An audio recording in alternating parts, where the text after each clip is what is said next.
sahabatnya juga, keluarga, dan kemudian kepada orang-orang yang beriman sampai pada hari akhir nanti, dan semoga kita mendapatkan syafaatnya kelak. Baiklah, untuk kita mempersingkat waktu, adapun tema kajian kita pada hari ini adalah fikih pernikahan. Ya, mungkin di antara kita ada yang memang belum menikah, atau mungkin ilmu untuk pernikahan nantinya untuk anak-anak kita, atau itu juga mungkin hikmah yang kita bisa pelajari dalam fikih ini juga. Baiklah, kami persilakan kepada Ustazah Ibu Aini Aryani LC, waktu dan tempat kami persilakan. Silakan Ibu.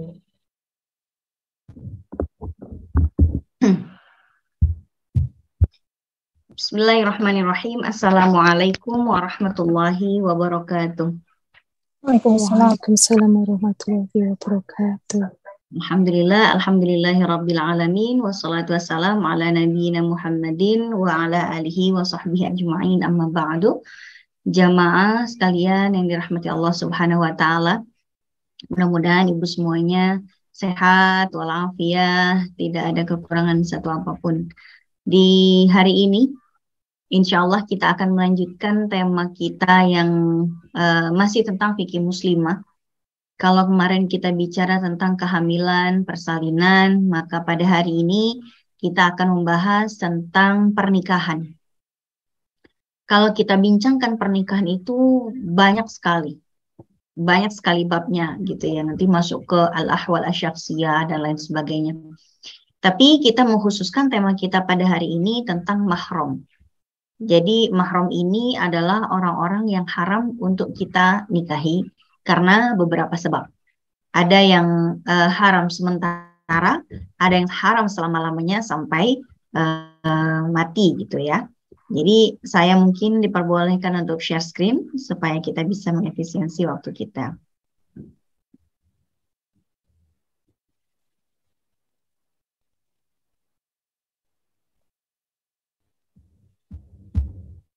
Ya. Jadi kita akan bahas siapa saja menjadi mahram kita dan apa saja konsekuensinya. Sebetulnya di An-Nisa ayat 22 dan 23 sudah disebutkan siapa saja yang haram untuk dinikahi. Cuman di An-Nisa 22 dan 23 itu wanita-wanita yang haram dinikahi oleh laki-laki. Nah, karena jamaah kita atau kajian kita ini kajian perempuan ya, maka kita nanti balik gendernya. Laki-laki yang mana sajakah yang tidak boleh kita nikahi. Seperti itu. Baik, kita masuk ke mahram. Mahram adalah lawan jenis yang haram dinikahi. Itu namanya mahram, dari kata haram ya. Jangan sampai kita kebolak-balik dengan definisi muhrim. Muhrim itu dari kata ahrama yuhrimu ihraman. Jadi orang yang sedang berihram itu namanya muhrim. Tapi kalau orang yang haram kita nikahi namanya mahram. Ya, mahram adalah orang yang haram kita nikahi. Nah, jenis mahram ini ada dua macam. Ada orang yang tidak boleh kita nikahi sewaktu-waktu saja. Tapi kalau alasan keharamannya sudah hilang, maka boleh kita menikah dengan dia. Ya, jadi haram yang sementara. Ada yang haram selama-lamanya atau disebut sebagai mu'abbad. Kalau orang yang diharamkan sementara, itu antara lain ipar. Kita nggak bisa bilang sama abang ipar kita, bang jadikan aku yang kedua dong. Tolong aku dipoligami sama mbak kandungku sendiri, gitu nggak bisa. Ya, kita bilang sama suaminya mbak atau suaminya adik perempuan tuh nggak bisa kita menduakan ya jadi madu dari saudari perempuan kita. Yang kedua iparnya orang tua. Nah, jadi kalau saya punya ibu, ya, ibu punya adik perempuan, saya panggil tante kandung. Tante kandung punya suami. Nah, suaminya tante iparnya ibu saya. Ah, ini nggak boleh saya nikahi. Nggak boleh, maksudnya tuh nggak boleh saya sementara saya nggak boleh nikah sama dia. Karena di dalam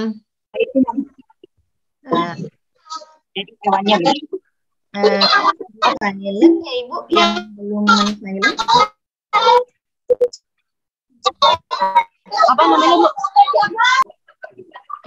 kalau yang lain kawin dia membela diri. Nah, ini hostnya siapa ya Bu ya? Saya nggak bisa mem-mute yang belum mem-mute.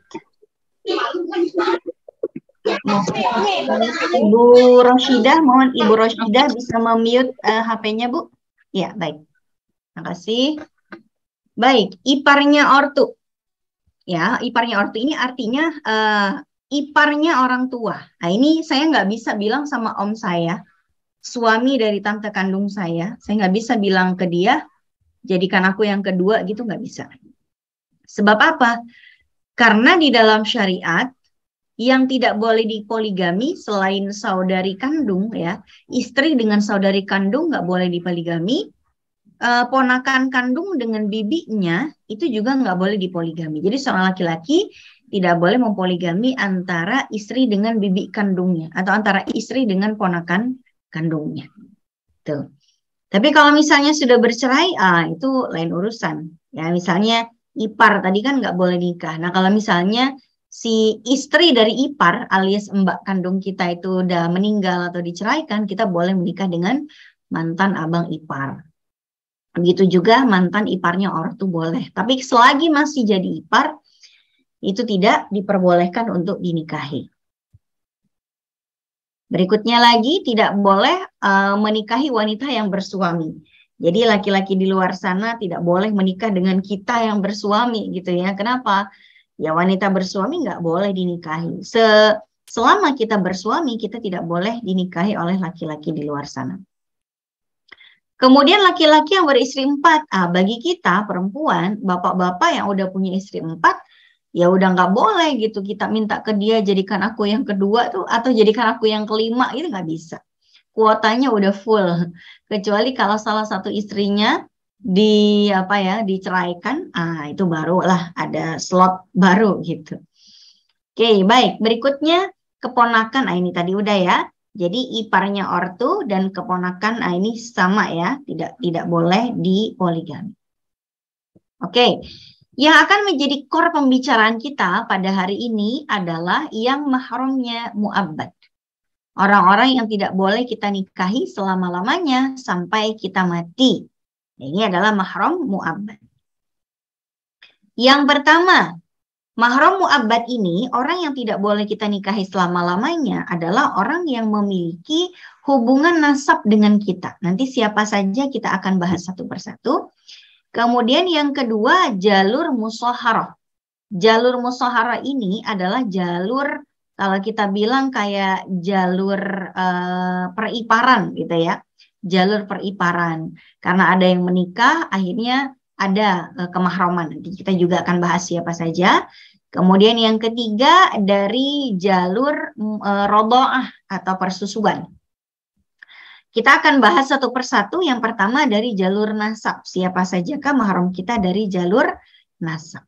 Nah, mahram laki-laki dari jalur nasab ini adalah seorang wanita. Ini kita nih posisinya. Siapa saja mahram kita? Pertama adalah ayah kandung ke atas. Ayah, ayahnya ayah, dan lain sebagainya ke atas. Kemudian anak laki-laki ke bawah. Ya, kita punya anak, cucu, cicit ke bawah, itu adalah mahram buat kita. Kemudian abang laki-laki seayah seibu. Ya, ini adalah saudara kandung saya. Nah, ini adalah mahram buat saya. Kemudian mahramnya lagi adalah abang seayah beda ibu. Ya, jadi ini adalah abang seayah beda ibu dan abang seibu beda ayah. Abang seayah beda ibu, abang seibu beda ayah. Kemudian paman kandung, ini ada dua ya, paman kandung baik dari jalur ibu ataupun dari jalur ayah. Jadi ini adalah adik kandungnya ibu atau abang kandungnya ibu.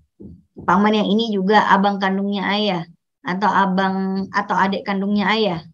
Atau abangnya ayah beda, seayah beda ibu, atau abangnya ayah seibu beda ayah. Yang penting ayah dengan dia, dengan paman ini punya hubungan darah, memiliki orang tua yang sama walaupun tidak sepasang, gitu ya. Kemudian keponakan laki-laki. Nah ini misalnya ada seorang perempuan, ini kita nih posisi kita, kita punya mbak kita punya anak laki-laki, ini adalah ponakan kandung ya. Jadi di sini adalah ponakan kandung jamaah sekalian, bukan keponakannya suami, bukan. Kalau keponakannya suami ini nanti masuknya bukan mahram gitu ya. Tapi siapa dia? Ya dia adalah kalau ponakannya suami ya kita nggak mahram sama mereka gitu. Jadi kalau mau masuk rumah ya tetap harus pakai kerudung dan lain sebagainya. Oke, jamaah sekalian, di sini tidak ada anak paman ya. Artinya anaknya paman buat kita itu adalah bukan mahram. Anaknya paman itu buat kita adalah sepupu ya. Nih, anaknya paman dari jalur ibu atau anaknya paman dari jalur ayah. Ini adalah sepupu, di sini kita tidak sebutkan sebab memang bukan mahram. Jadi kita boleh menikah sama sepupu kita sendiri. Kita boleh menikah dengan sepupu kita sendiri baik dari jalur ayah ataupun dari jalur ibu. Oke, nah ini tinggal dibalik lagi sekarang mahram perempuan dari jalur nasabnya. Ya, pertama anak perempuan, adik perempuan, kakak perempuan, adik perempuan, baik itu sekandung atau seayah beda ibu atau seibu beda ayah. Kemudian ibu kandung kita gitu ya. Bibi kandung baik dari jalur ayah ataupun dari jalur ibu, keponakan perempuan itu ya. Kalau kitanya itu laki-laki, nah, tinggal dibalik gendernya. Dan malah justru gendernya itu kalau di An-Nisa 22 dan 23 memang perempuan aslinya karena itu ayatnya diturunkan di khitabnya atau ditujukan kepada laki-laki. Nah, sekarang kita akan bahas mahram dari jalur pernikahan atau kita sebut sebagai jalur musyawarah ya. Siapa saja? Jadi jalur musyawarah itu adalah kalau kita bilang periparan ya. Atau apa ya? Jadi musyawarah itu kalau kita terjemahan ke Indonesia itu tidak ada padanan kata yang betul-betul sama gitu. Enggak. Jadi apa ya? Kalau ada yang menikah gitu, nanti dari pernikahan itu muncul suatu kemahroman. Saya kasih contoh misalnya jangan sekalian. Misalnya ini kita nih, lalu kita mempunyai suami.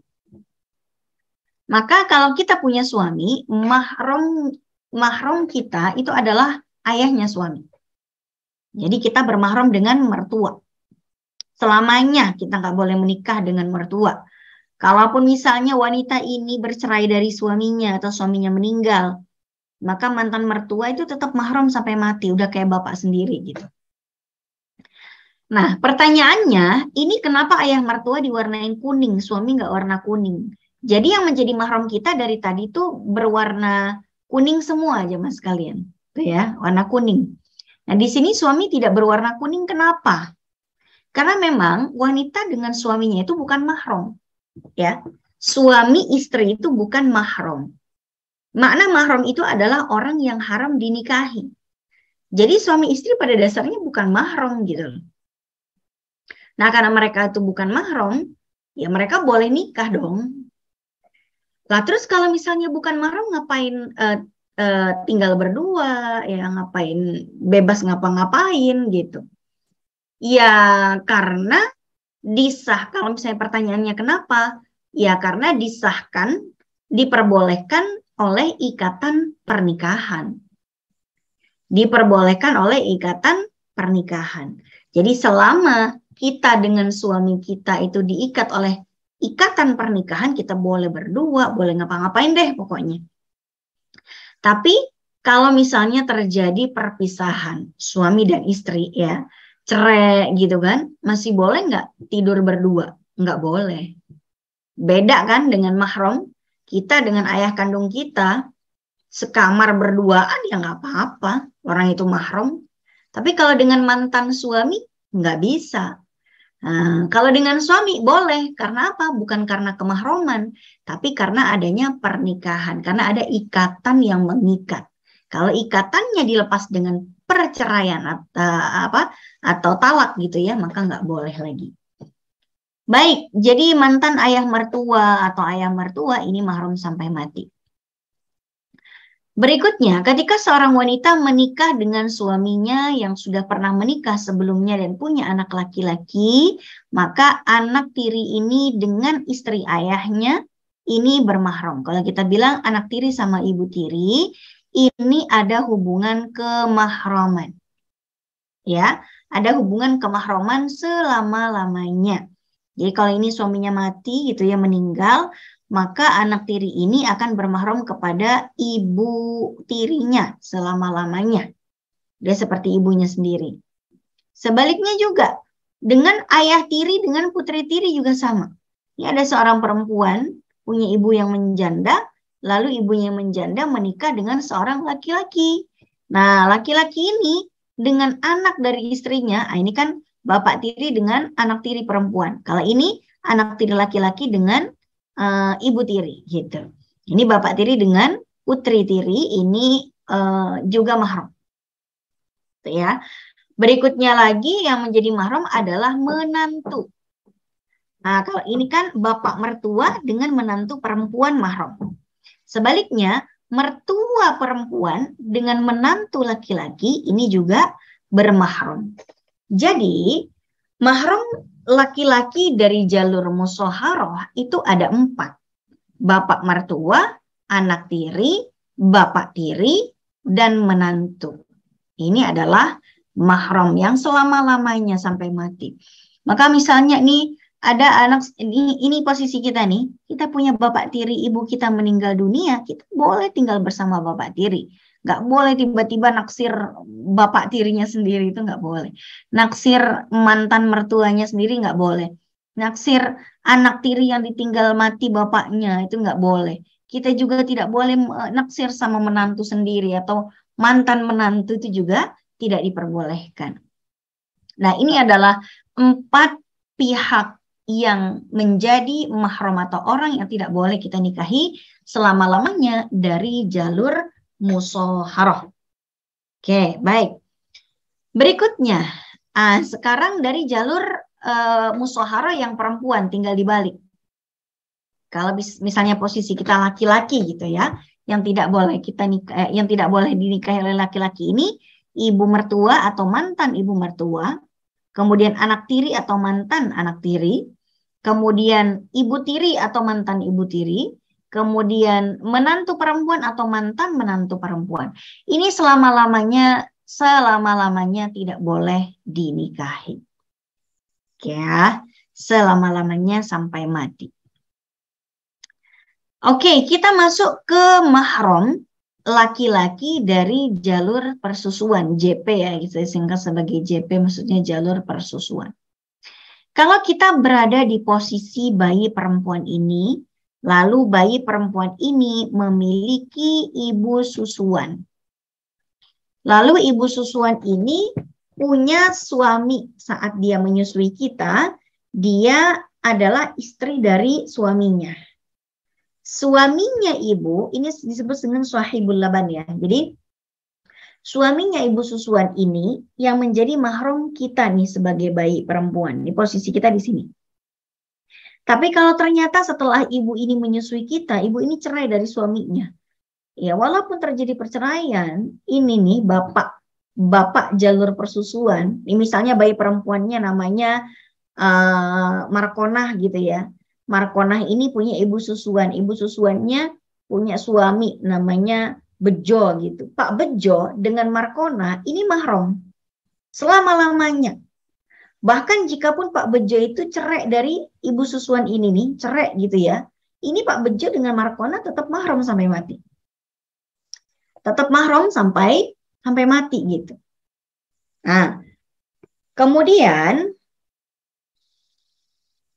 ayahnya ibu susuan. Ya, ayahnya ibu susuan ini juga mahram. Oke. Ayahnya ibu susuan ini mahram ke sini. Karena ini seperti kakek sama cucu.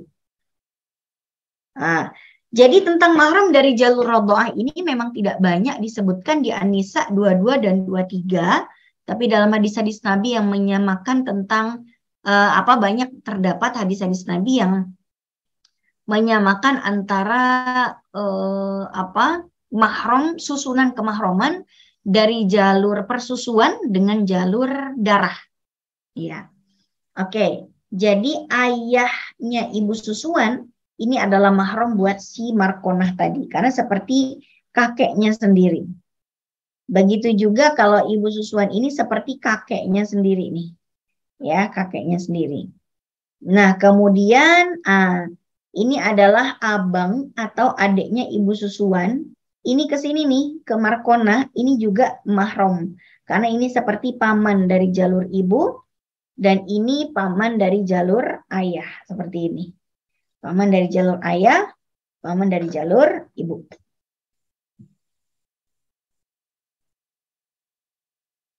Oke, kemudian, nah ini dia. Si ibu susuan ini, kalau dia punya anak laki-laki, ini juga mahram buat si Markonah nih, bayi perempuan yang disusui, gitu, ya. Nggak penting apakah anak laki-laki ini nyusu ke ibunya atau tidak. Yang penting anak laki-laki ini dilahirkan oleh si ibu susuan. Begitu juga kalau ibu susuan ternyata pernah menyusui bayi lain. Nih, Markonah sama Mukidi lah ya. Mukidi sama Markonah ini adalah mahram. Karena mereka disusui oleh ibu susuan yang sama. Jadi Markonah dengan anak laki-laki kandungnya ibu susuan mahram. Markonah ke Mukidi juga mahram. Walaupun mereka sama-sama bukan anak kandungnya ibu susuan, tapi mereka menyusu pada ibu yang sama. Oleh karena itulah, si ibu susuan ini, kalau nanti suatu saat dia menyusui bayi laki-laki lagi, maka orang tuanya si Markonah kudu dikasih tahu bahwa Markonah mendapatkan mahram yang baru gitu. Ya, punya mahram yang baru gitu. Begitu juga kalau si ibu susuan ini dia menyusui anak perempuan lain, dia harus ngasih tahu ke si Mukidi ini bahwa dia punya mahram yang baru. Kita memang boleh dan berpahala kalau kita mau menyusukan bayi kita kepada menyusukan bayi kita pada ibu susuan. Atau misalnya kita punya ASI yang berlebih, lalu kita menyusui anak-anak orang, itu silahkan saja, nggak ada masalah. Tapi yang paling penting jangan sepelekan unsur kemahroman ini. Itu ya. Baik. Nah ini tinggal diganti saja gendernya. Ini tinggal diganti saja gendernya. Kalau tadi mahram laki-laki dari bayi perempuan, kalau sekarang bayi laki-laki mahramnya dari jalur persusuan siapa aja? Ibu susuan, nenek dari jalur persusuan, nenek jalur persusuan, bibi jalur persusuan ya. Anak perempuan jalur persusuan. Nah, ini tinggal dibolak-balik saja dan strukturnya aturannya hampir sama dengan susunan dengan susunan kemahroman dari jalur nasab gitu.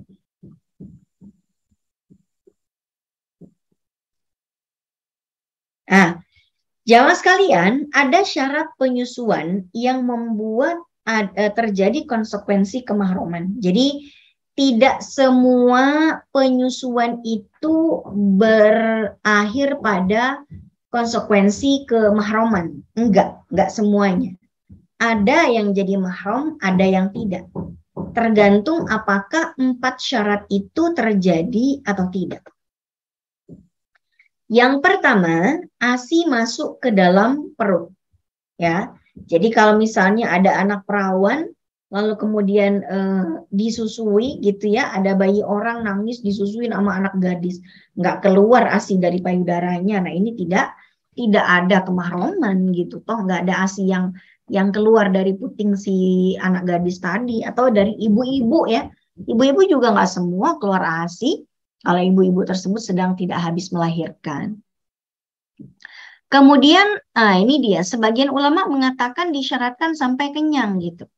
Sampai kenyang. Kalau misalnya tidak sampai kenyang, maka tidak terjadi kemahroman. Namun, tidak semua ulama mensyaratkan kenyang, karena kenyang atau tidak kenyangnya seorang bayi itu kadang-kadang tidak bisa kita nilai, ya, karena bayinya belum bisa ngomong, belum bisa ngejelasin. Kemudian yang ketiga, nah ini dia adalah minimal 5 kali menurut jumhur ulama, diantaranya pandangan dalam madhab Asy-Syafi'iyah. Dalam pandangan ulama madhab Syafi'i dan jumhur ulama di luar madhab Hanafi mengatakan minimal 5 kali nyusunya. Jadi kalau misalnya saya punya anak bayi yang disusui oleh teman saya gitu ya. Teman saya itu nyusuin anak saya cuma 2-3 kali, udah nggak pernah lagi. Nah, jadi itu tidak terjadi kemahraman persusuan.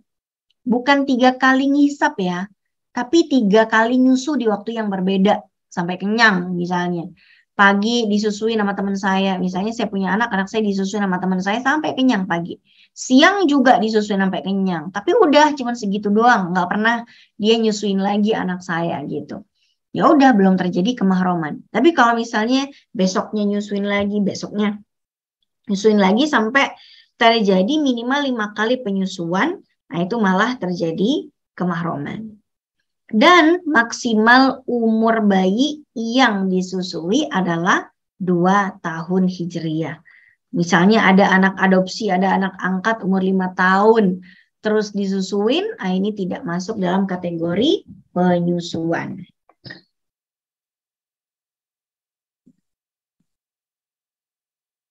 Oke, konsekuensi hukum terkait mahram apa saja? Yang pertama kita akan bahas aurat wanita di hadapan mahramnya, ketentuan Bang Asi, menyentuh mahram batal wudhu atau tidak, apakah setiap mahram boleh jadi wali nikah, bagaimana wanita bepergian tanpa mahram, kita bahas satu persatu.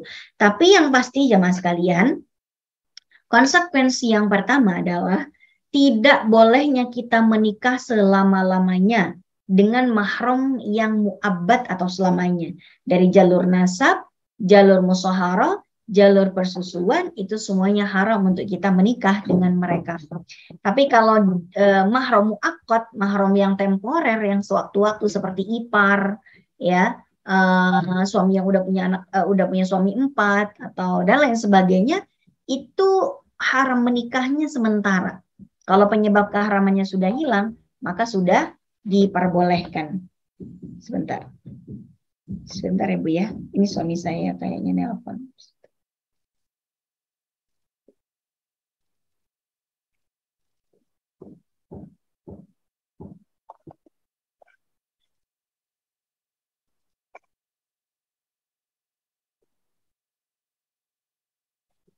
Baik, nah sekarang yang pertama kita akan bicara tentang konsekuensi, tentang mahram, tentang aurat. Apa saja batasan aurat yang tidak boleh atau boleh dilihat oleh mahram, gitu ya. Baik, yang pertama adalah aurat wanita di hadapan mahramnya sendiri apa saja, ya. Kalau misalnya aurat yang di hadapan non mahram, ya, aurat yang di hadapan yang bukan mahram, ini kita semuanya udah tahu bahwa seluruh tubuh wanita kecuali wajah dan tangan sampai pergelangan tangan gitu ya, telapak tangan dan punggung tangan ini yang tidak boleh terlihat di hadapan yang bukan mahram. Tapi kalau di hadapan mahram kita sendiri gimana? Ini kan yang paling banyak gitu dipertanyakan. Misalnya ayah kita itu mampir ke rumah. Mana yang boleh terlihat dengan ayah, mana yang enggak. Ada paman, ada mertua, ada ponakan kandung. Itu kalau misalnya lagi nginep di rumah, kita boleh membuka anggota tubuh yang mana sih? Boleh nggak sih kita tuh pakai baju selutut gitu ya, celana tidur selutut misalnya, atau pakai kaos oblong yang lengan pendek gitu, apakah boleh atau tidak. Nah, di sini ada sedikit perbedaan pandangan di kalangan para ulama ya. Antara lain ini dia ya, dalam penafsiran di surat An-Nur ayat 31, jangan menampakkan perhiasan. Nah, di sini maksudnya jangan menampakkan sebagian aurat kecuali kepada suami atau ayahnya suami atau ayah suami mereka ya, kepada ayah kandung atau mertua dan lain sebagainya. Jadi maksudnya perhiasan di sini adalah sebagian aurat. Jadi sebagian aurat itu boleh terlihat kepada ayah, mertua dan lain sebagainya. Maka penafsirannya nanti, batasannya ini nanti tiap mazhab berbeda-beda. Kalau kita lihat dari para ulama madhab Al-Hanafiyah seperti ini. Al-Hanafiyah itu mengatakan yang boleh terlihat di hadapan mahram kita sendiri, di hadapan ayah, di hadapan paman kandung, kakek kandung, ponakan kandung gitu, adalah anggota tubuh kita yang lazim dipakaikan perhiasan. Yang pertama adalah kepala, kemudian telinga, tangan, leher, kaki. Karena mereka adalah objek tempat dipakaikan perhiasan. Kepala itu tempat naruh mahkota, telinga itu tempat naruh giwang anting, kemudian tangan tempat kita naruh gelang ya.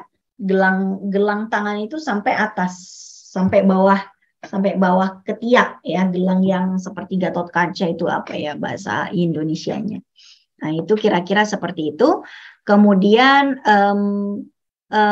kalung ya, kalung itu leher dan sebagian dada begitu. Kemudian gelang kaki. Jadi yang dalam pandangan mazhab Hanafi bolehnya kita di rumah batasan kita berinteraksi dengan membuka sebagian aurat di hadapan mahram kita boleh terlihat kepala atau rambut gitu ya, telinga, tangan, leher dan sebagian dada tempat naruh kalung sama kaki. Kaki ini sampai betis. Nah, jadi kalau dalam mazhab Hanafi mau pakai kaos oblong juga nggak apa-apa, gitu ya, nggak ada masalah.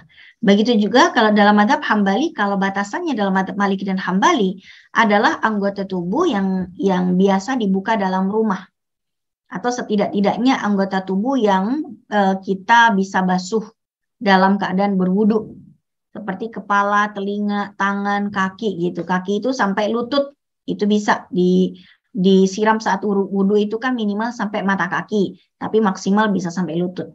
Tangan itu bisa sampai siku, tapi bisa dipanjangin lagi gitu kan, sampai ke atas lengan, ke lengan bagian atas. Kemudian telinga, kemudian kepala dan rambut ya, ini boleh dibuka di rumah pada saat ada mahram. Tapi kalau dalam pandangan mazhab Syafi'i, ini lebih longgar ya aturannya. Jadi dalam mazhab Syafi'i ya boleh terlihat di hadapan mahram, yang penting tidak terlihat di antara pusar sampai lutut. Jadi pusar ke atas, lutut ke bawah itu ma'fu dan tidak masalah kalau aman dari fitnah. Jadi misalnya ada seorang wanita, dia lagi nyusuin anaknya. Dia baru punya bayi, dia lagi nyusuin anaknya. Begitu dia lagi nyusuin bayinya, ternyata keluarganya pada datang, ada pamannya, ada ayahnya, ada kakeknya pada datang jenguk, padahal dia terlihat sebagian dadanya lagi nyusuin. Kalau dalam pandangan mazhab Syafi'i itu tidak masalah. Atau dia punggungnya minta dikerokin sama bapaknya, sama kakeknya gitu ya. Nah, itu dalam pandangan mazhab Syafi'i diperbolehkan selama aman dari fitnah. Kalau misalnya tidak aman dari fitnah, khawatir terjadi hal-hal yang tidak diinginkan, kemungkinan ada syahwat, apalagi misalnya mertuanya rada genit gitu ya, atau pamannya rada genit, ini sebaiknya dihindari. Tapi pada dasarnya batasan aurat di antara di hadapan mahram sendiri dalam pandangan mazhab Syafi'i adalah di antara pusar sampai lutut. Oke, baik jamaah sekalian. Batasan aurat wanita di hadapan mahram diambil dari beberapa kitab seperti dalam kitab Tabyinul Haqa'iq dalam mazhab Hanafi, Asy-Syarh As-Shaghir dalam mazhab Maliki, Mughnil Muhtaj dalam mazhab Syafi'i, dan juga kitab Al-Mughni dalam kitab mazhab Hambali. Baik, nah sekarang ketika terjadi mahram persusuan, apakah bisa terjadi mahram persusuan kalau kita mengambil ASI dari bank ASI? Bagaimana konsekuensi untuk para pendonor dan penerima donor ASI-nya? Pada dasarnya, kalau kita ini dapat ASI kan bisa saja dari bank ASI. Apakah boleh kita ngambil ASI dari bank ASI? Selama aturannya syar'i, pada dasarnya boleh. Misalnya ya, ASI-nya bank ASI-nya memenuhi standar SOP. ASI setiap kali ada yang mendonor ASI ketahuan ini ASI-nya ibu siapa. Ada ada identitasnya. Ada alamatnya yang bisa di tracing, yang bisa dilacak gitu ya. Nah, kemudian yang kedua semua susu itu tidak dicampur pastinya ya, bukan semua ASI dicampur diudek-udek dikasih pasta coklat ya, jadi susu coklat nanti, itu bukan, gitu bukan. Tapi sama seperti di PMI ya, kalau kita ngambil darah gitu di Palang Merah Indonesia, itu kan darah nggak semuanya dicampur, setiap darah orang itu berada di kantong tersendiri gitu, dibekukan atau didinginkan di suhu yang sudah disesuaikan, sama kayak ASI.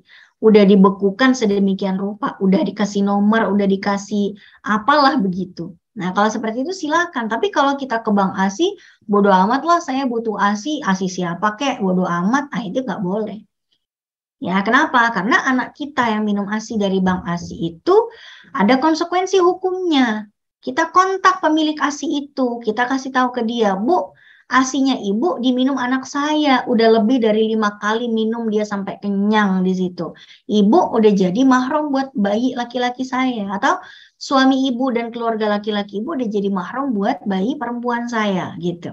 Jangan sampai nanti mereka dewasa, lalu mereka jatuh cinta di bangku kuliah, mereka mau nikah, tahu-tahu pas lamaran ketahuan kalau mereka ternyata saudara persusuan.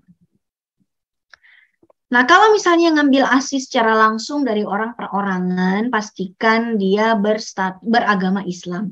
Bukan karena ingin sara gitu ya, bukan. Tapi kita ingin anak kita mendapatkan ASI dari seorang muslimah yang mana ASInya ini berasal dari nutrisi yang halal gitu ya, bukan yang tidak halal. Tentu lebih berkah lah ya, walaupun secara hukum misalnya tidak terlalu bermasalah, tapi kita ambil yang lebih berkahnya, lebih meyakinkan, lebih aman lah di hati kita nyari yang muslimah juga. Oke, baik, yang sehat pastinya ya, agar ASInya juga berkualitas. Jangan lupa catat identitasnya, karena ini masih berkaitan dengan mahram. Kadang-kadang di beberapa training atau seminar parenting, banyak sekali motivator-motivatornya yang sangat kekeh agar anak itu tidak disusui oleh susu formula, takut jadi anak sapi katanya gitu ya. Walaupun doesn't make sense ya. Kalau mau disusui susu formula ya silakan, tapi kalau tidak pun tidak masalah. Mau nyari donor ASI dari ibu susuan juga nggak masalah, asalkan masalah kemahraman ini tidak diabaikan. Ya, oke, baik. Nah, mahram persusuan atau musyawarah ini memiliki beberapa konsekuensi. Pertama, walaupun ada konsekuensi kemahraman, tapi tidak saling mewarisi. Ya, mahram dari jalur persusuan dan dari jalur musyawarah yang periparan tadi ya, ipar, mertua dan lain sebagainya, itu tidak saling mewarisi. Yang saling mewarisi itu adalah mahram dari jalur darah, anak dan bapak kandung, ibu dan ibu dan anak kandung, suami dan istri gitu kan, terus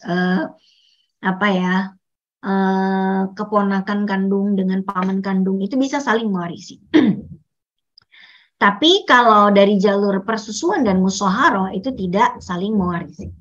Jadi kalau misalnya ibu susuannya meninggal, ternyata saya punya ibu susuan saya kaya banget, saya mau daftar jadi ahli waris nggak bisa. Ya, oke, baik. Tidak boleh saling menikahi ya, karena mereka mahram ya. Kemudian tidak ada kewajiban menafkahi. Saya nggak bisa minta duit jajan sama suaminya ibu susuan saya ya. Kalau dia mau ngasih saya jajan ya silakan, tapi saya nggak bisa menuntut karena nggak ada kewajiban menafkahi.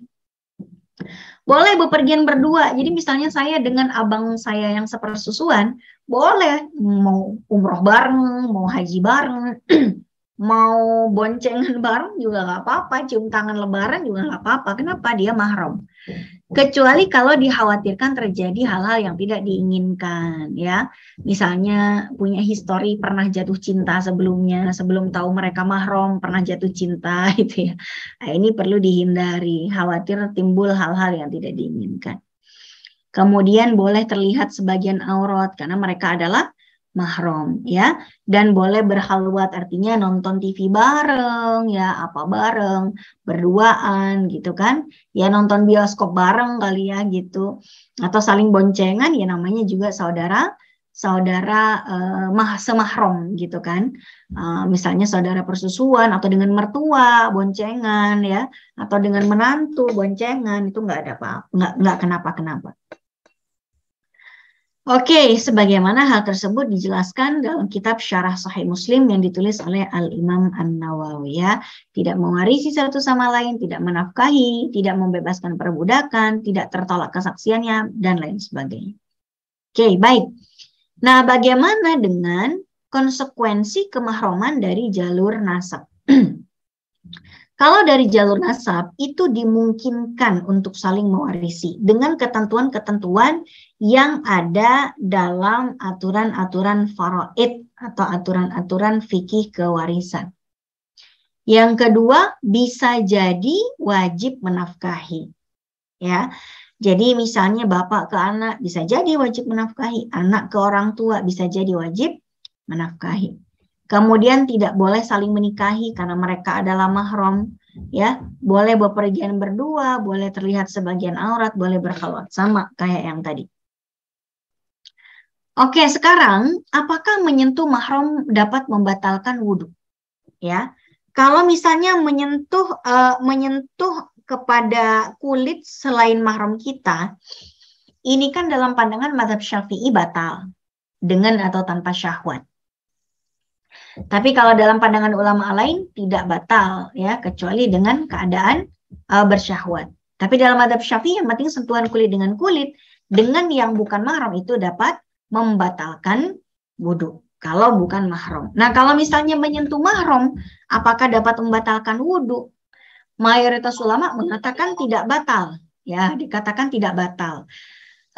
Kecuali pandangan dalam mazhab Maliki. Dalam pandangan mazhab Maliki, walaupun mereka mahram, tapi kalau bersyahwat itu bisa batal. Misalnya terjadi skandal gitu ya antara mertua sama menantu, jatuh cinta tuh mertua sama menantu, pegangan tangan, pegangan yang dengan syahwat, pegangan yang bukan-bukan lagi gitu ya. Nah, ini bisa membatalkan dalam pandangan mazhab Maliki. Tapi dalam pandangan jumhur ulama tidak membatalkan, karena pada umumnya kalau sesama mahram itu tidak mungkin atau hampir tidak akan pernah terjadi syahwat. Ya.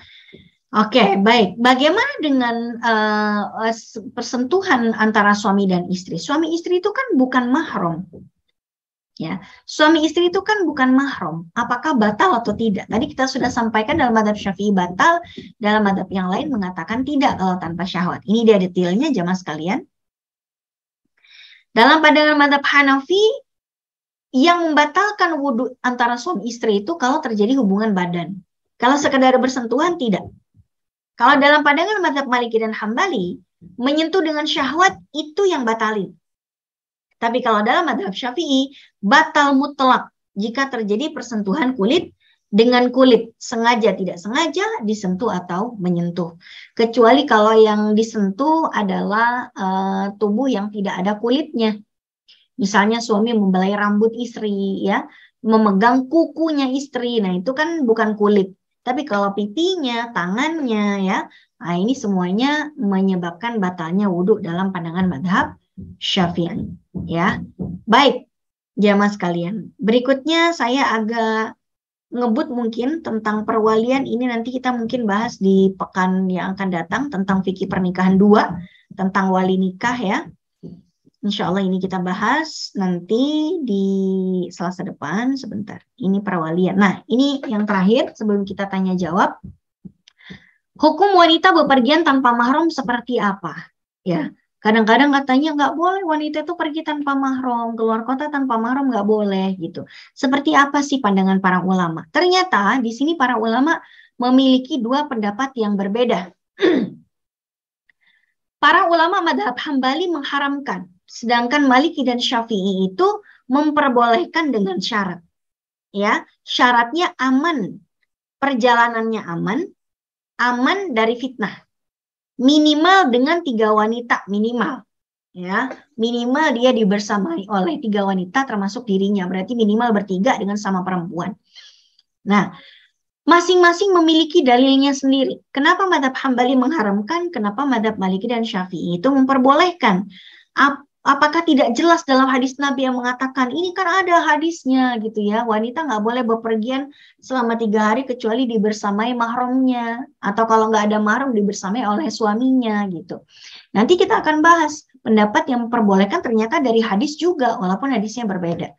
Nah, kita akan bahas hadis yang pertama yang menjadi landasan keharaman ya dalam madhab Hambali. Kenapa madhab Hambali mengharamkan wanita bepergian tanpa mahram? Ini dia hadisnya. La tusafir al-mar'atu salasan illa ma'adhi mahram. Jangan seorang wanita bepergian dengan perjalanan 3 hari ya. Jadi tidak boleh bepergian ke suatu tempat yang bisa ditempuh dengan 3 hari. Kecuali dia dibersamai mahramnya. Sangat wajar di masa itu ya. Jangankan perempuan, laki-laki aja beperjalanan melewati lembah yang tandus, gunung batu sendirian 3 hari 3 malam belum tentu berani. Banyak perompak, ya, banyak penyamun di perjalanan, apalagi perempuan. Wajar kalau Nabi mengharamkan di masa itu. Kemudian berikutnya lagi, dalam satu hadis ada seorang laki-laki, dia itu terjadwal untuk ikut satu perang. Tapi dia bilang sama Nabi, ya Rasul, istri saya ada rencana untuk pergi haji di tahun ini. Sedangkan di bulan haji itu nanti saya udah daftar untuk ikut perang. Gimana dong saya? Enaknya gimana ya? Kata Nabi, batalin pendaftaran ikut perangnya. Perang tetap bisa berjalan tanpa kamu. Kamu temani istri kamu aja untuk berhaji, kata Nabi. Nah, inilah yang menjadi landasan para ulama madhab Hambali untuk melarang para istri atau perempuan untuk pergi tanpa ditemani mahramnya atau tanpa ditemani suaminya. Ya, jadi lah suami kan bukan mahram, berarti nggak pakai hadis yang pertama, ini pakai hadis yang kedua. Kalau yang ditemani ayahnya, temenin pamannya itu pakai hadis yang pertama tadi. Nah, ini juga. Ini hadis bagi yang memperbolehkan. Kita lihat hadis yang ketiga ini, ternyata satu kali Rasulullah pernah berbincang dengan Adi bin Hatim, salah seorang sahabat yang sangat cerdas, yang sangat mulia, yang sangat berilmu, dan dia masih muda belia. Dia diajak ngobrol sama Nabi. Nabi bilang, wahai Adi bin Hatim, ya, apakah kamu pernah mendengar negeri yang bernama Hirah? Kemudian Adi mengatakan, lam araha wa qad umbitu anha. Saya belum pernah ke sana ya Rasul, tapi saya pernah dengar sih, ya, pernah ada yang cerita sama saya tentang negeri Hirah itu. Negeri Hirah itu jamaah adalah sebuah kota di masa Nabi yang ada di Kufah, yang kira-kira antara Irak dan Iran kalau zaman sekarang. Kemudian Nabi mengatakan, fa in talat bika hayatun. Kalau kamu umur panjang, la tarayanna ad-daghinata tartahil minal hira hatta tatufa bil ka'bati la takhafu ahadan illallah. Kalau kamu umur panjang, ya, suatu saat kamu akan menyaksikan suatu peristiwa di mana seorang perempuan itu akan beperjalanan dari Hirah ke Baitullah, ke Mekah, kata Nabi, tanpa ada mahram yang membersamai dia, tapi dia tidak takut pada apapun kecuali Allah. Nabi berbincangnya dengan nada yang positif, ya, dengan optimis. Dan Nabi sudah meramalkan hari di mana wanita tanpa dibersamai mahramnya itu tetap aman perjalanannya. Inilah yang melandasi bolehnya para ulama zaman sekarang memperbolehkan wanita pergi tanpa mahram, yang penting perjalanannya aman, bukan untuk maksiat, dia tidak dikhawatirkan terjadi fitnah dan lain sebagainya. Nah, landasan berikutnya adalah apa yang dilakukan oleh para ummahatul mukminin, para janda-jandanya Nabi. Ketika Nabi meninggal, para jandanya Nabi ini, ummahatul mukminin, mengadakan perjalanan haji dari Madinah ke Mekah. Madinah ke Mekah itu kurang lebih 400 sampai 500 km. Bisa ditempuh berhari-hari dengan unta gitu ya. Kalau kita sekarang cuma naik bis doang. Bis yang cuman 5-6 jam. Apalagi sekarang ada kereta cepat ya, Madinah Mekah gitu. Di masa lalu, Masya Allah, naik onta, ada yang jalan gitu kan. Bersama rombongan laki-laki dan perempuan tanpa mahram mereka. Tapi mereka dibersamai oleh rombongan yang bisa dipercaya, terjamin keamanannya, terjamin aman dari fitnah. Nah, dari inilah, dari hadis dan fakta tentang apa yang dilakukan oleh Ummahatul Mukminin dan para sahabat di masa itulah, para ulama kontemporer, baik itu di Mesir, di Syria, di Pakistan, Libanon, lembaga fatwanya memperbolehkan mahasiswi-mahasiswi luar negeri untuk kuliah di negeri mereka walaupun tidak dibersamai oleh mahramnya. Kita negeri Indonesia ini punya ribuan santri mahasiswi perempuan di Mesir kuliah di Al-Azhar Asy-Syarif, Kairo sana. Mereka rata-rata tidak punya mahram. Mereka ke sana ya karena dijamin oleh organisasi masing-masing. Yang alumni Gontor itu biasanya dijamin oleh organisasi IKPM-nya, ada yang alumni mana lagi, itu semuanya aman. Ada yang ngurus, ada organisasi yang ngurus di sana, gitu ya. Perjalanannya juga aman, pakai tiket, pakai visa, pakai paspor, ya. Bukan penyelundup lah, gitu kira-kira. Namun, ulama Saudi Arabia, saya kurang tahu sekarang, tapi sedahulu kala ya, selama ini, kampus-kampus di Saudi Arabia kebanyakan tidak memperbolehkan mahasiswi luar negeri untuk kuliah di sana kecuali memiliki mahram atau suami yang memiliki izin tinggal di Mekah atau di Saudi Arabia. Ya, baik. Baik, jamaah sekalian, ini sudah jam 3:04 ya. Saya kembalikan waktu dan media kepada MC kembali. Jika ada tanya jawab, silahkan. Jika tidak, saya lanjutkan saja tadi yang saya skip tentang kewalian. Baik, silahkan Ibu. Baik teman-teman semuanya, Ibu-Ibu, kalau ada pertanyaan, sesi tanya jawab, segera kita mulai. Silahkan bisa langsung bertanya atau menulis di chat di bawah. Silahkan. Assalamualaikum Bu Imet. Assalamualaikum Ustazah. Semoga Ustazah dalam lindungan Allah SWT. Amin ya. Jadi mungkin minggu yang lalu ya saya melihat berita kalau ada seorang perempuan yang menikahi ayah angkatnya. Nah ini saya jadi ingin tanya. Jadi ada yang dia tuh entah anak perempuan menikahi ayah angkatnya atau misalnya anak laki-laki yang menikahi ibu angkatnya, itu kan tidak, misalnya bukan ibu persepersusuan, itu apakah memang bisa? Terus ini jadi meruncing ke, ya saya juga lihat ada satu post di Instagram ya, kalau di situ tuh bahwa kalau misalnya mengangkat anak atau adopsi itu tidak dianjurkan karena berhubungan dengan tadi mahram, terus nasab dan juga warisan ya. Bagaimana Ustazah? Mohon maaf, ini agak turun pertanyaannya. Demikian Ustazah, terima kasih. Ya. Baik, pertanyaan yang pertama, bolehkah orang tua angkat menikahi anak angkat? Selama tidak ada hubungan kemahraman di antara mereka, kenapa tidak? Pengasuhan tidak menyebabkan adanya kemahraman. Kecuali kalau misalnya yang diasuh memang mahramnya sendiri. Saya mengasuh ponakan kandung saya. Ya saya nggak boleh nikahin dia. Tidak bolehnya bukan karena saya ngasuh dia. Tapi nggak bolehnya karena dia keponakan saya. Tapi kalau misalnya nih, saya nih punya anak laki-laki angkat gitu ya. Saya asuh dia, saya sekolahin dia, saya kasih makan saya di rumah gitu. Tiba-tiba suatu saat kita saling jatuh cinta misalnya ya. Boleh nggak sih nikah? Ya nikah aja. Daripada misalnya tumbuh benih-benih cinta yang tidak seharusnya antara dua orang yang tidak halal, silakan aja, nggak ada masalah. Atau misalnya ada seorang laki-laki yang mengasuh seorang anak perempuan ya. Dari dari bayi udah dikasih makan, dipakein baju, dimandiin segala macam. Gedenya cakep. Ya. Udah balik, cakep. Udah nggak bisa mandiin lagi, udah nggak bisa ngapa-ngapain lagi, udah balik.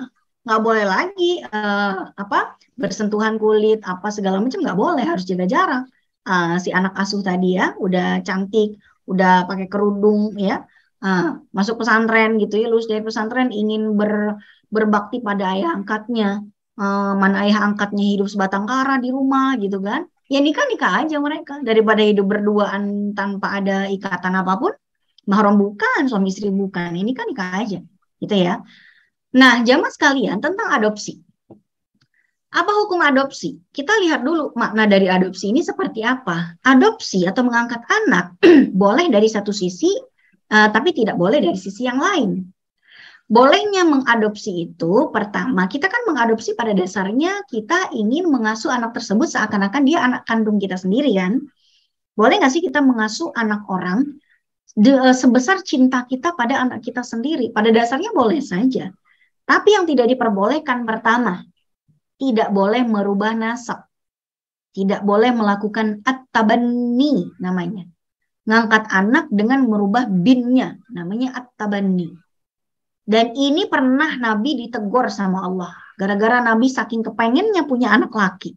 Nabi kan udah 3 kali punya anak laki tapi wafat anaknya di masa yang sangat kecil. 2 dari Khadijah, 1 dari Maria Al-Qibtiyah. Ya kan? 2 yang dari Khadijah itu namanya Abdullah dan Qasim. Makanya Nabi disebut sebagai Abul Qasim. Kemudian anak yang dari Maria Al-Qibtiyah itu namanya Ibrahim. Tapi umur masih orok, semuanya diwafatkan sama Allah. Makanya Nabi dihina oleh para Quraisy, abtar, laki-laki yang tak mampu punya anak laki-laki, sehingga turunlah ya ayat yang mencela orang-orang yang telah mencela Nabi tersebut. Tapi intinya gini, Nabi pernah punya anak angkat yang bernama Zaid bin Harithah. Dia adalah mantan budak, dibebasin sama Nabi, tapi dia nggak mau misah dari Nabi walaupun udah dibebasin sama Nabi, tetap pengen ngintil Nabi kemana-mana.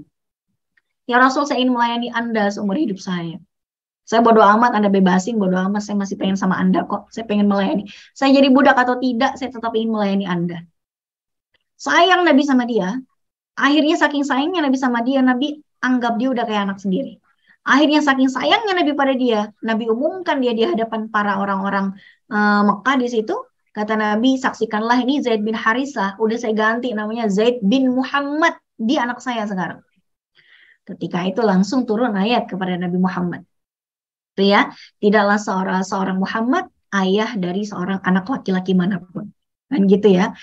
Saat itu juga Nabi mengembalikan lagi namanya Zaid bin Harithah, yang beliau sempat ganti ke Zaid bin Muhammad, diganti lagi menjadi Zaid bin Harithah. Itu ya. Jadi tidak boleh mengganti bin. Jadi kalau misalnya saya mau ngangkat anak, saya kan nggak punya anak perempuan nih jamaah sekalian. Anak saya semuanya laki-laki. Saya pengen banget punya anak perempuan. Boleh nggak sih saya ngadopsi anak perempuan?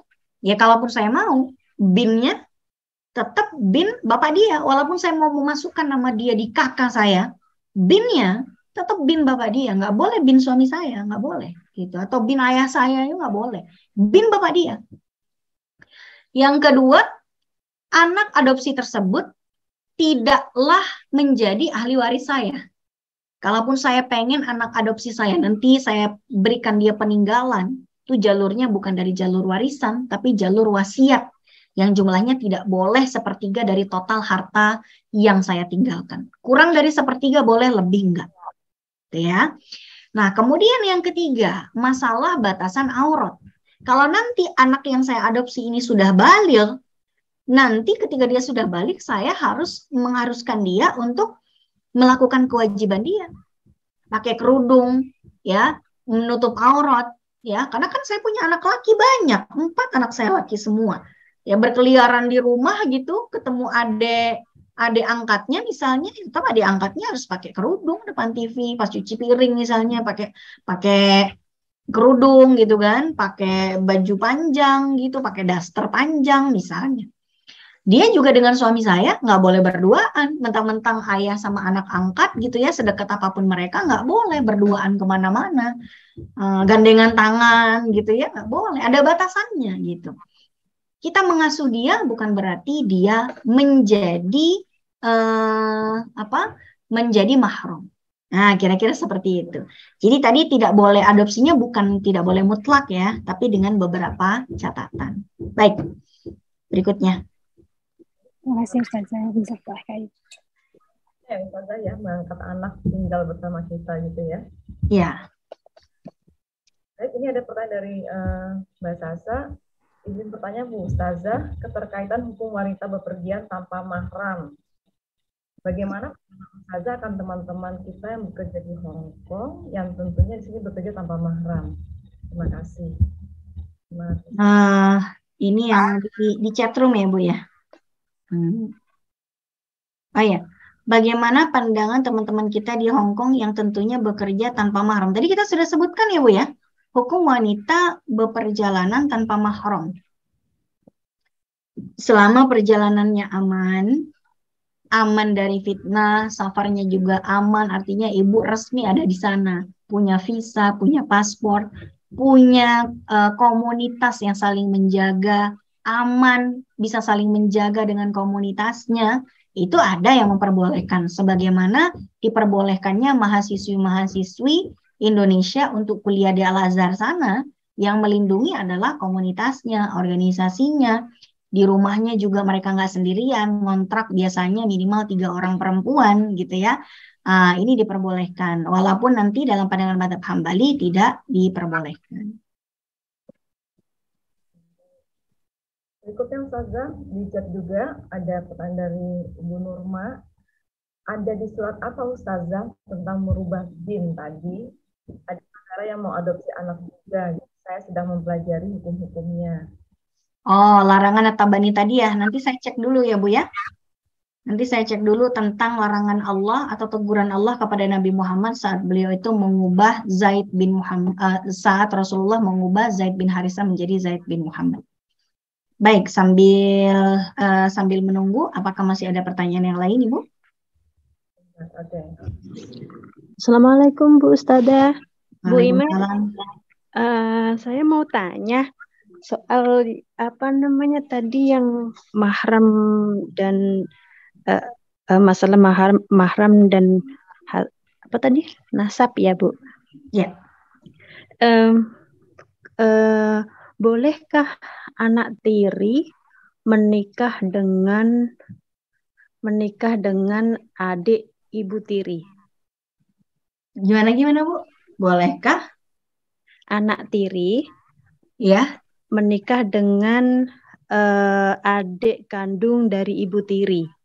Oh, adik kandung dari ibu tiri. Misalnya nih, anak tiri. Misalnya saya punya anak tiri gitu ya. Anak tiri saya boleh nggak sih nikah sama adik saya gitu ya? Iya Bu. Berarti betul. Adik saya itu adalah tante tiri buat dia, gitu ya? Bukan tante tiri, paman tiri Bu.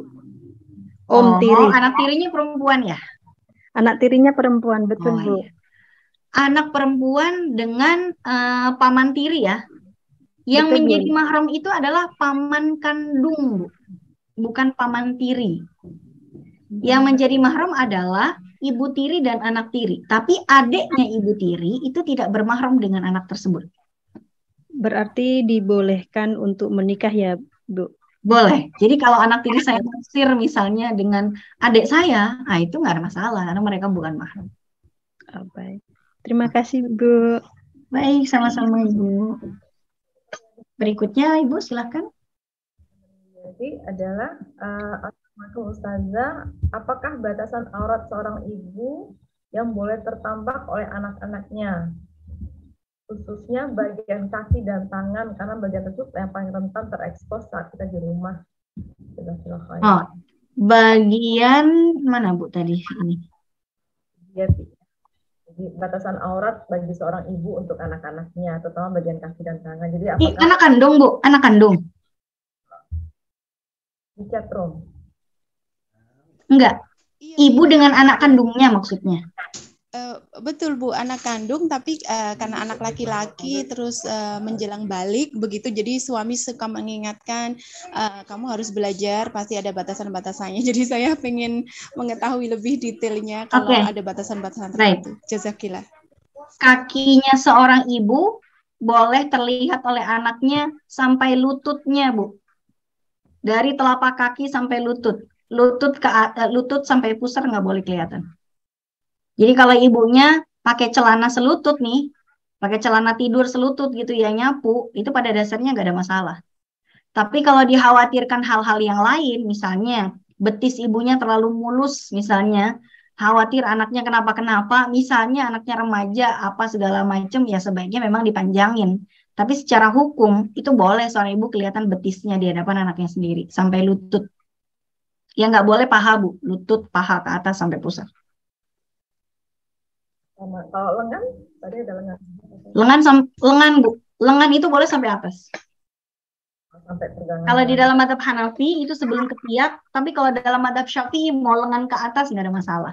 Lengan sampai leher sampai muka nggak ada masalah. Tapi kalau dalam mazhab Hanafi sebelum ketiak, dalam mazhab Syafi'i ketiak nggak ada masalah.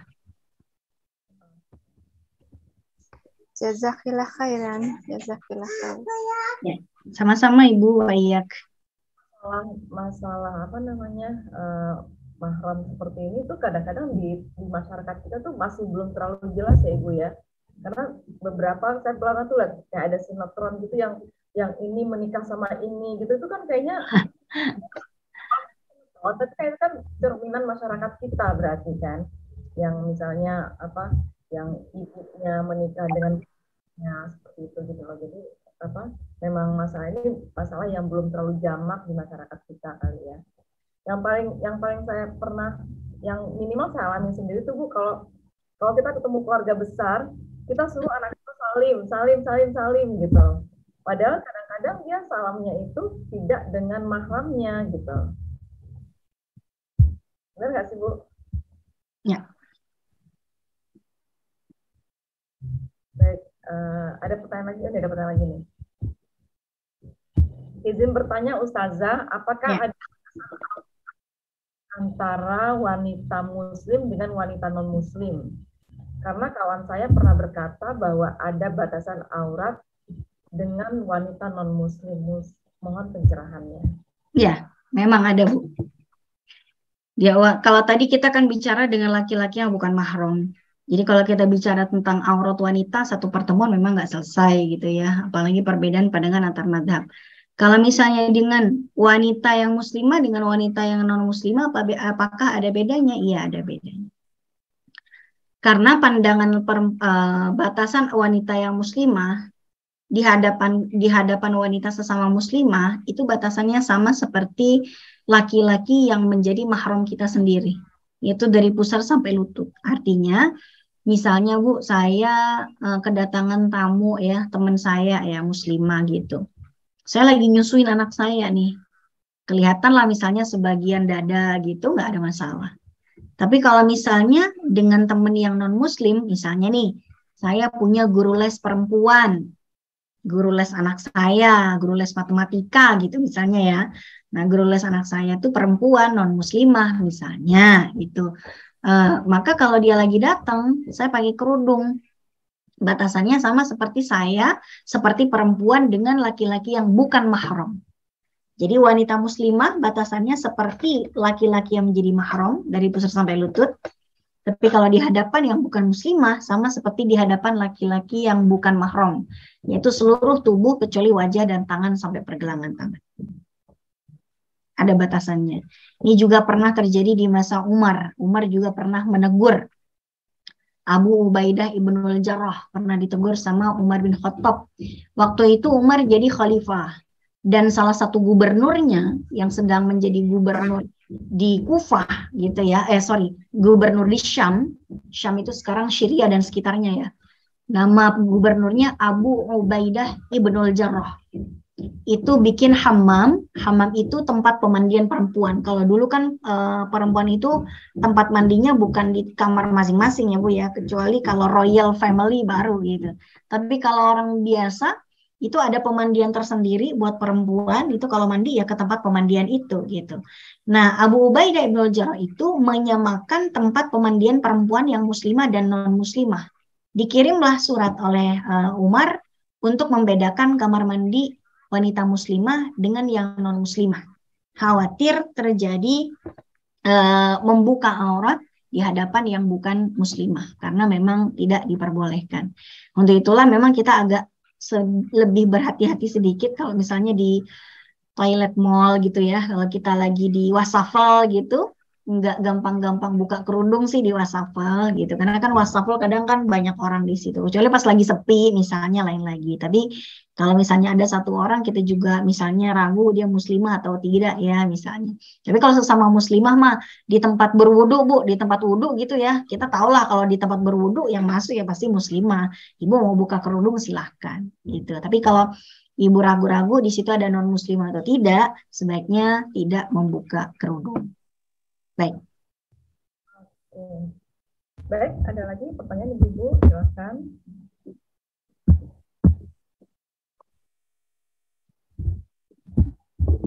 Ada pertanyaan, ada yang kata saya itu maksudnya jumhur ulama atau punya masing-masing mazhab juga pernyataan seperti itu saja untuk yang mana? Untuk non-muslimah itu dengan muslimah auratnya. Ya. Suara Ibu agak terpotong-potong di saya.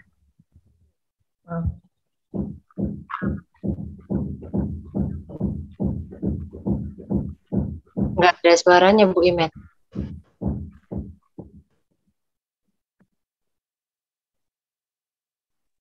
Oke, tes ada nggak?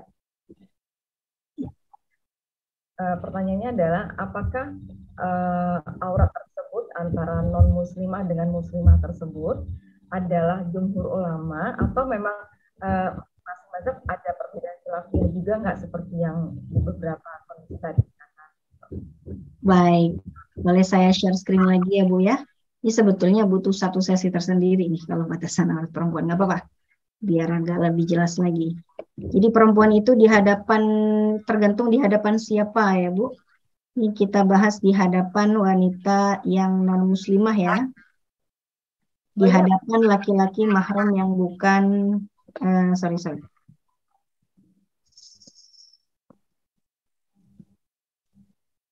Oke, sudah terlihat ya Bu ya? Oke, aurat wanita di hadapan laki-laki mahram dan wanita yang bukan muslimah pada dasarnya kan berdasarkan surat An-Nur ayat 31. Jadi jangan menampakkan perhiasan. Perhiasan di sini tafsirnya adalah auratnya, kecuali di hadapan suami mereka sendiri atau ayahnya mereka atau ayahnya suami alias mertua atau putra-putra mereka. Mereka tuh maksudnya putra-putra si perempuan atau putra-putra suami mereka maksudnya anak-anak tiri atau saudara-saudara laki-laki mereka atau putra-putra saudara laki-laki maksudnya keponakan kandung atau putra-putra saudara perempuan keponakan kandung juga atau para perempuan sesama mereka. Bahasa Arabnya awunisa ihim atau perempuan di antara sesama mereka. Para mufassir, para ahli tafsir, para fuqaha, para pakar fikih semua menafsirkan nisa ihim atau wanita perempuan sesama mereka sebagai wanita sesama muslimah. Artinya, yang boleh melihat sebagian aurat kita itu adalah mahram kita sendiri dan wanita sesama muslimah. Ada pengkhususan di sini di An-Nur ayat 31 nisa'ihim. Ya, mahram tadi kan mahram-mahram udah disebut ya Bu ya. Yang boleh melihat sebagian aurat kita adalah laki-laki yang tadi kita disebut mahram dan wanita-wanita di antara mereka atau wanita-wanita muslimah. Jadi secara implisit di sini mengeksklud wanita-wanita non-muslimah untuk boleh melihat sebagian aurat. Untuk itulah di sini kata nisaihin dalam surat An-Nur ayat 31 disebutkan dalam tafsir Jami'ul Bayan yang ditulis Abu Ja'far At-Tabari sebagai wanita-wanita muslimah, bukan wanita-wanita musyrik, bukan wanita non-muslimah. Kemudian tadi yang saya ceritakan tentang Umar dan Ubaidah Ibnul Jarrah yang melarang hammam atau tempat pemandian perempuan muslimah dan non-muslimah. Nah, kira-kira seperti itu. Jadi kalau tadi pertanyaannya apakah pendapat sebagian kecil ulama saja ataukah pendapat mayoritas ulama? Jawabannya pendapat mayoritas ulama.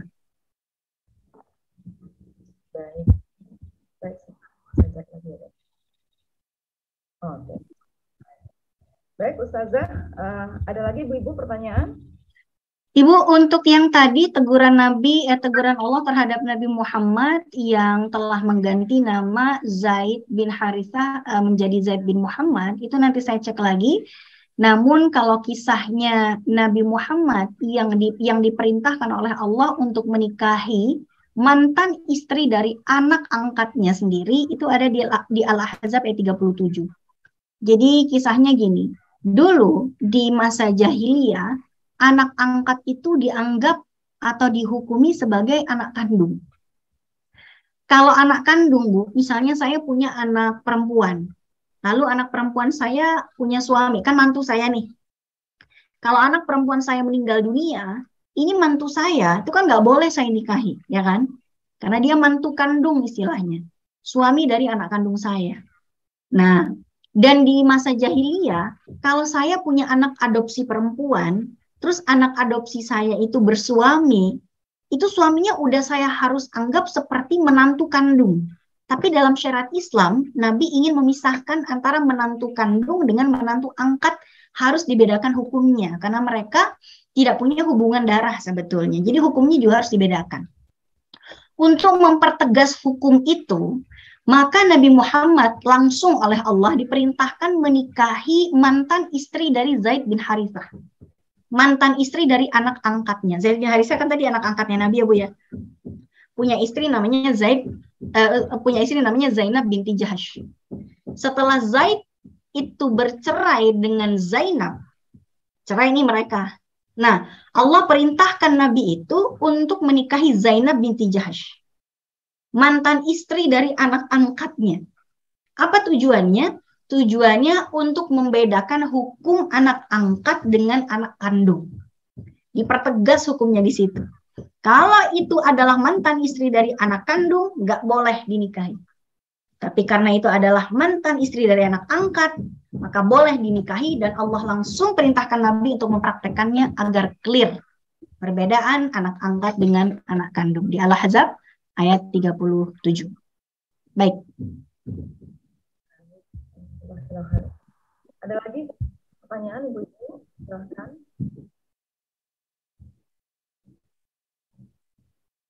Baik. Ini sudah semua ya, Bu ya, di chat room ya, Bu ya. Oh, baik. Baik saja, mudah-mudahan materi hari ini tentang mahram ya, mudah-mudahan kita makin peduli tentang siapa mahram kita dan siapa yang tidak, dan mudah-mudahan ini menguatkan keimanan dan ketakwaan kita kepada Allah Subhanahu wa taala.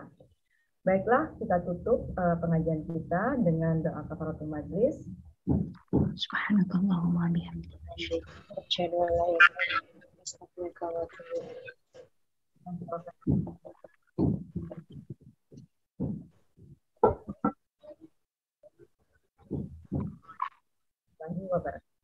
Waalaikumsalam warahmatullahi wabarakatuh. Terima kasih jamaah semuanya atas perhatiannya. Mohon maaf tadi sempat terlambat ya, ada satu hal yang tidak bisa ditinggal.